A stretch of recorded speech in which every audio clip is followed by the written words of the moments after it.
Namaskar and welcome to Curries with Bumbi. Wishing you all a very happy and healthy new year.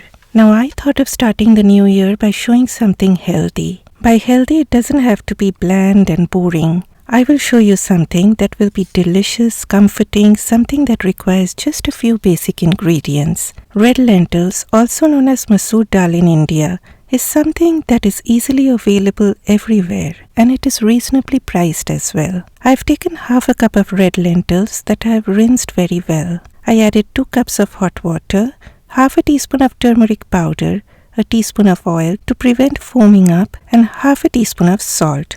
Though I'm using my Instant Pot pressure cooker, you can also cook the lentils in a regular pot. It will just take more time to cook. Pressure cook it on high heat for 10 minutes if using an Instant Pot. If using a regular pressure cooker, allow the cooker to come up to full pressure on high heat. Then reduce heat to low and set a timer for 8 minutes. After pressure cooking is done, switch off the heat. Allow all the pressure to come down naturally and then open the lid of your cooker. Using a ladle or a wire whisk, smoothen out the lentils. It is looking too thick, so I added another cup of hot water. If you want it to be very thick, do not add any more water.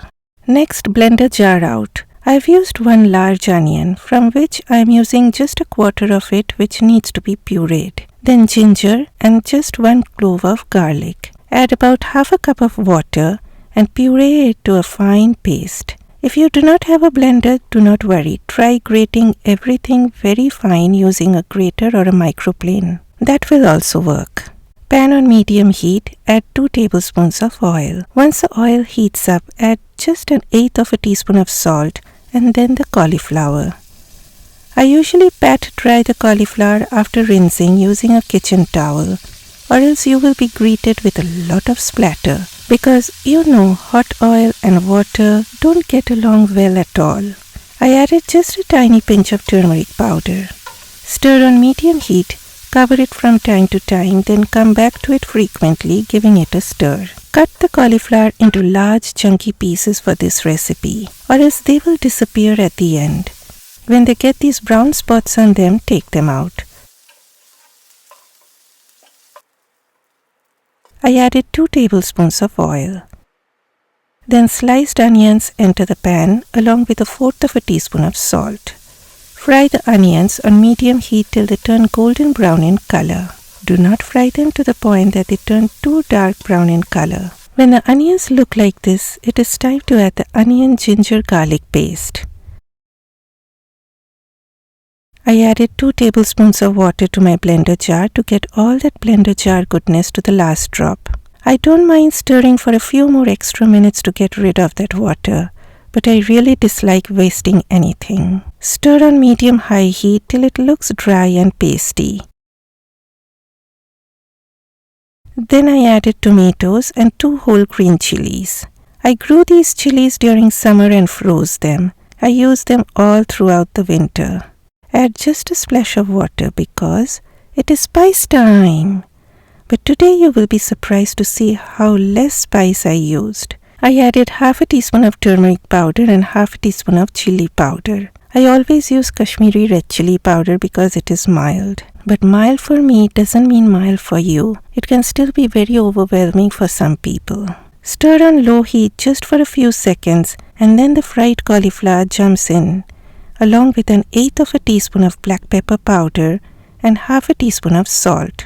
If using fresh green peas, you can add them now along with the cauliflower. Add a cup of hot water. Then you do not have to do this, but I like pulling out the skins of tomatoes because they do not want to melt no matter how long they get cooked. And at the end, they are strewn all over the dish and that puts me off. So I take them out. Cover on medium-low heat for 5 minutes.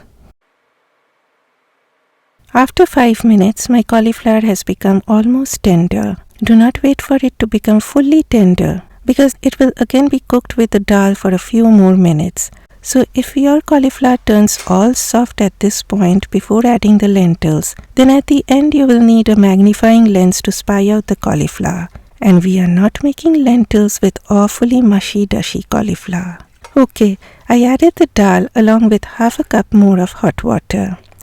Cover it partially on medium-low heat, and after it comes up to a boil, simmer it for 2 to 3 minutes. After 3 minutes, do a taste test and adjust the seasonings if required. Then switch off the heat and do not think I am done yet, because the best part is still waiting. Heat another pot on medium heat with 2 tablespoons of oil. When the oil just turns warm, and please note that I said just warm and not hot. When it turns little warm, add garlic slices. Stir the garlic on low heat. If you add the garlic in very hot oil, it's going to burn and make the whole dish turn bitter. When you start seeing them getting little bit of color along the edges, add 2 dry bay leaves, half a teaspoon of cumin seeds, that is jeera, and half a teaspoon of nigella seeds, that is kalonji. If you do not have nigella seeds, do not worry. Use 1 teaspoonful of cumin seeds only. But my friends, if possible, please try using nigella seeds because it brings in such a wonderful nutty flavor to any dish. You can also use Bengali 5 spice, that is panch foron. I also added a few dry whole red chillies. Dry red chillies when fried in oil gives a nice smoky flavor to the dish. Sometimes I break them and add to the oil, but that makes the dish overly hot. Next, the dal tumbles down into this aromatic oil, and this is when the magic happens in terms of flavor. In Bengali cooking, we add the dal into the aromatic oil instead of adding the aromatic oil into the dal. Be careful while pouring the dal into the hot oil, as there will be again some splattering. I added about a cup of frozen green peas. Again, partially cover and simmer on medium heat until it comes up to a rolling boil. After that, I added a generous shower of cilantro, that is coriander leaves. If you do not like cilantro, just leave it out or add any herb of your choice. You can add a teaspoon of ghee at this point if you choose. I wanted to keep all vegan today. That last step of adding the dal to the aromatic oil will do all the wonders, my friends. So please do not skip that step. It brings in life to a humble dish of lentils. The dal thickens up more once it cools down. I keep it a bit runny as I will be serving it with rice. You can keep it thick if you choose to, and you can have it with bread or roti. It is so delicious, nutritious, and so very comforting. Please give me a thumbs up if you enjoyed watching this video, and I will see you next time. Bye bye.